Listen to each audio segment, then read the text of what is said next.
Hello, and thank you for joining me. Today we are taking a flavor trip to North Africa and making our very own homemade lamb merguez sausage. This video will include detailed step-by-step instructions with some optional departures from tradition to make the recipe even more accessible. So even if you've never made sausage before, fear not, you can handle it. I did this project when I was at my old job. When they had lamb on the menu, they ended up with a ton of lamb trim that went straight into the compost bin, so it inspired me to do some projects with it, though you can also certainly use beef if that is more favorable to you. I used the same scraps to make an Italian-style rosemary and red wine sausage. You can check out that video here if it sounds tasty to you. And since we are talking business, I usually say this at the end, but in case you head out early, I wanted to encourage you to subscribe. I've got lots of great videos and a lot more to come, so if you like this style, join the team. And of course, if you find yourself watching this video and enjoying it, hit the like button before you forget. For today, the lamb in question came from Kildare, Ireland, where the animals had a high quality of life, and upon checking out the packaging, I noticed that it is also halal. And given that we are making a dish from Northern Africa, and also because I had some Muslim coworkers who I wanted to share the sausage with, I decided to go full halal for this preparation. All that really means is that I'm using sheep casing instead of hog casing, and beef fat instead of pork, but if you and your guest don't have any dietary restrictions, you can do whatever you like. So to get into things, we need to start by talking numbers. On the screen, I'm writing the recipe I will be using. When I make sausage, I like to be precise, and that often means working in weight. I highly recommend buying a scale because it is a very useful kitchen tool for many projects, especially when I need to convert a recipe. Well, why would you need to convert a recipe, you may well ask? Well, when making sausage specifically, I prefer to start with a whole cut of meat, and the weight of that will vary, of course, and variation means recipe adjustment. Or in our case today, I have a lot of lamb, so I want to make a bigger recipe, but simply doubling it would be way too much. The recipe I was referencing called for 1.4 kilos of lamb meat, but I wanted to bump my recipe up to an even 2 kilos, and therefore we need to adjust all the other ingredients in the recipe. But this is very easy with the simple formula I learned back in culinary school, which is new divided by old. So in this case, 2 kilos is our new weight and 1.4 kilos is our old or original weight. And yes, maybe you didn't need a calculator for that, but after rounding we end up with 1.4, which is our conversion factor. Now all I have to do is multiply all the other measurements in the recipe by 1.4 to get a converted recipe. And this goes to show why it is a lot easier working in weight, because I find it much easier to weigh out 8.5 grams of cumin than eyeball 2.8 teaspoons. But even more vital to me are the measurements for the salt, fat, and milk powder.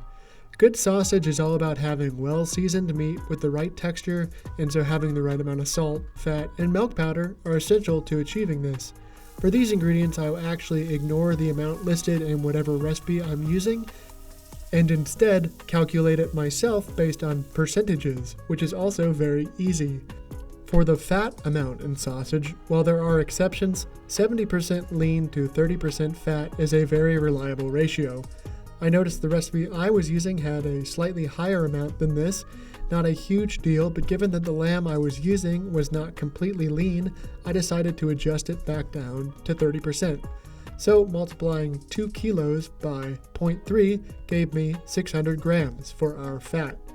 For salt, I know that I like about 2.5%, so multiplying 2.6 kilos, the weight of our meat and fat, by 0.025, we ended up with 65 grams for our salt.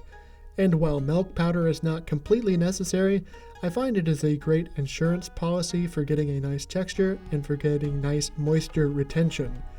And so I will often calculate 2% of my total weight for the milk powder. And so 2.6 kilos times 0.02 gives us 52 grams for our milk powder. And that is it for calculating those vital ingredients with percentages. Look, I know that was a lot of talking in numbers, but I really believe in teaching people how to approach recipes like this so they learn that they are in control and don't need to think of recipes as magic text that can't be altered. To summarize, work in weights to make life easier and more precise. Convert any recipe by dividing the new weight by the old weight. Take that conversion factor and multiply it by the other ingredients to adjust. For sausage, aim for about 30% fat, 2.5% salt, and 2% milk powder. And just multiply the combined weight of your meat and fat by 0.025 and 0.02 respectively to calculate those amounts. Alright, so if you skipped ahead, you missed a great math lecture, but now it's time to get into the real fun. Let's start by measuring our spices and seasoning that they are ready to go once we grind our meat. I will start by measuring out my dry whole spices, which are the cumin, coriander, and fennel seeds, 8.5 grams of each. And I want to toast those spices, so I get them into a small pot or pan and heat them on the stove over medium heat just until they start to give off a wonderful fragrance, at which point I will remove them from the heat, and while the pan is still hot, I go ahead and add my 20 grams of paprika and 4 grams of cayenne pepper. Because these two are already ground, I didn't want to add them at the beginning or they would burn, but getting a little time in the hot pan off the stove is perfect. With our dry spices toasted and ready, I get those into my old little coffee grinder and give that a whirl. Next up, I'm measuring out 28 grams of tomato paste, and I actually get that into the pot I use to toast the spices. And I'm adding a little splash of olive oil because I'm also going to toast the tomato paste and get rid of the raw taste. That just takes about 30 seconds or so. Back off the stove, I measure myself a good spoon of pomegranate vinegar for a little acid and sweetness.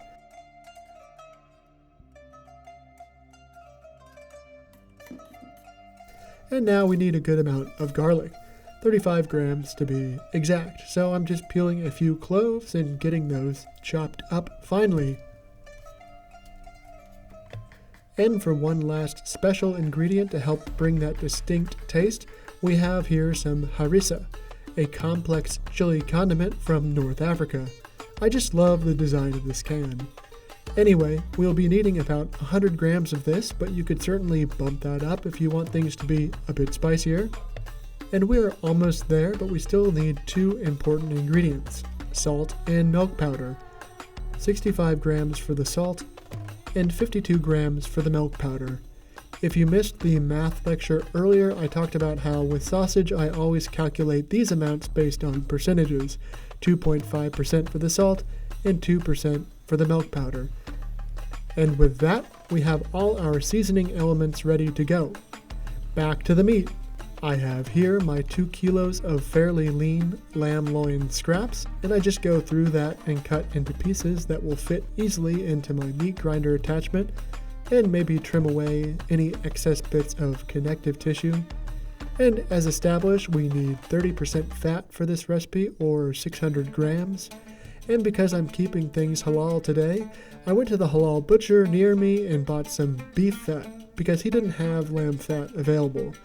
If you cannot find lamb fat, beef or pork fat will work and maybe help moderate the gamey flavor of the lamb, if that is a concern for you or your guest. And so I also just cut that fat up into pieces that will fit in the grinder, and I keep it in the freezer until I'm ready for it. Now that all my lamb and fat is all cut up, it's time to get out my meat grinder, which attaches to my stand mixer.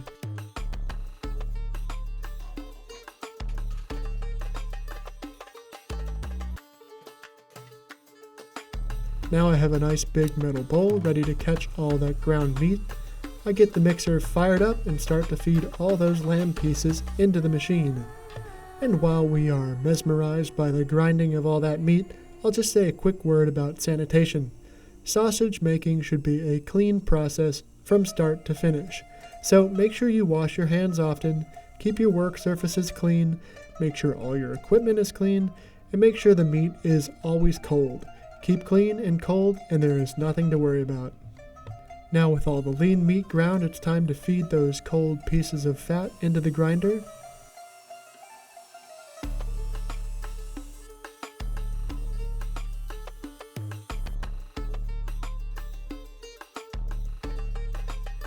and yes, starting to look more like sausage with every passing moment. And now for incorporating the seasoning. This is another important step to achieving a good texture. Thorough mixing is important, so I will be using the paddle attachment for the stand mixer. But to give the meat a little head start and help incorporate those spices, I go ahead and add all the seasonings: salt, tomato paste, pomegranate molasses, harissa, and milk powder, and give it a rough mix with my clean hand.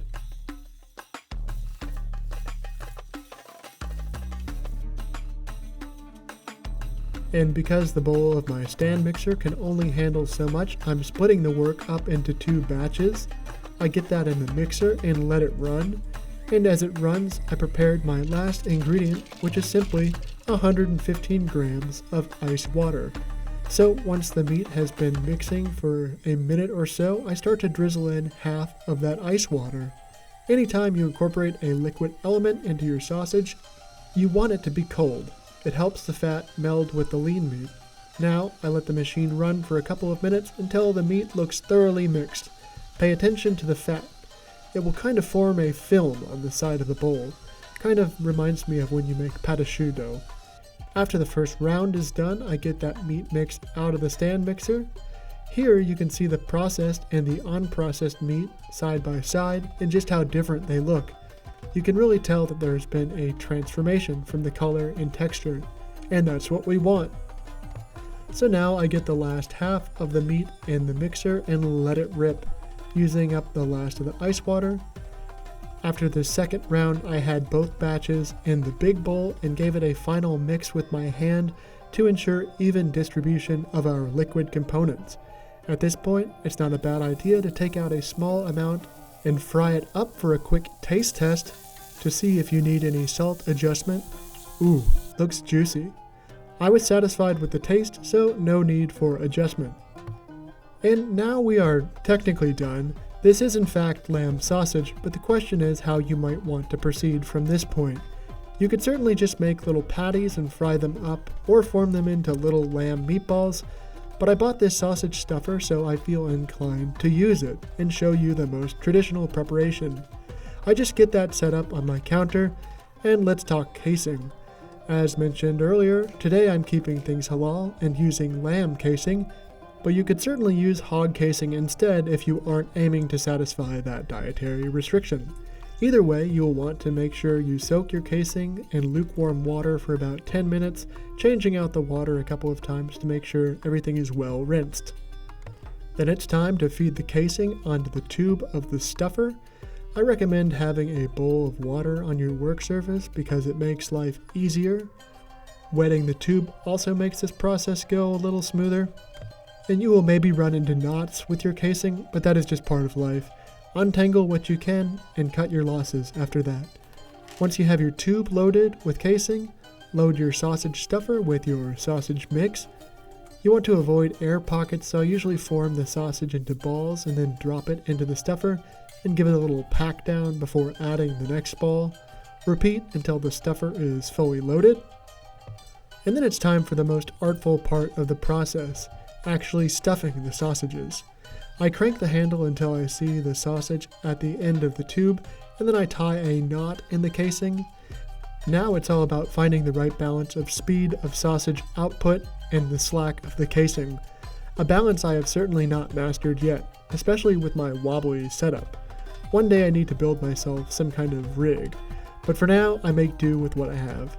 And don't stress too much if the casings aren't filled perfectly evenly. If anything, I recommend erring on the side of slightly less filled than slightly overfilled because the meat will swell when it cooks, so slightly loose sausages will plump up a bit where overstuffed ones will probably burst. But now I have 2 nice coils of lamb sausage, and I will leave them as is. You certainly could go through and twist them into links, but this was just a project for making a fun staff meal, so I'm happy with this.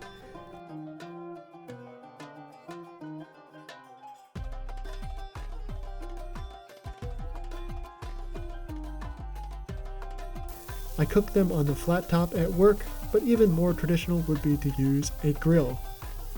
Another option if you don't go the route of using casing is to form the meat around wooden skewers.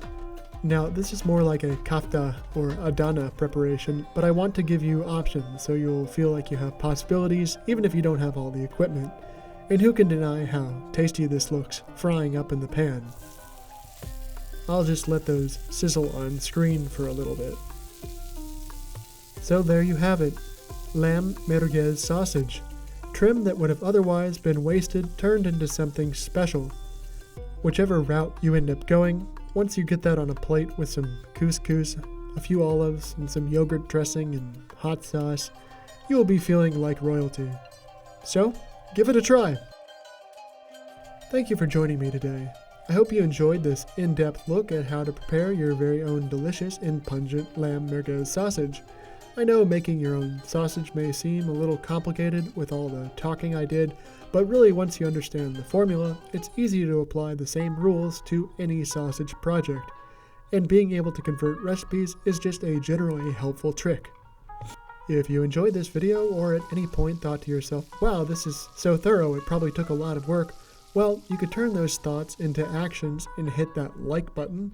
Also, as advertised earlier, a subscription is a great way to help me out and stay tapped into my videos.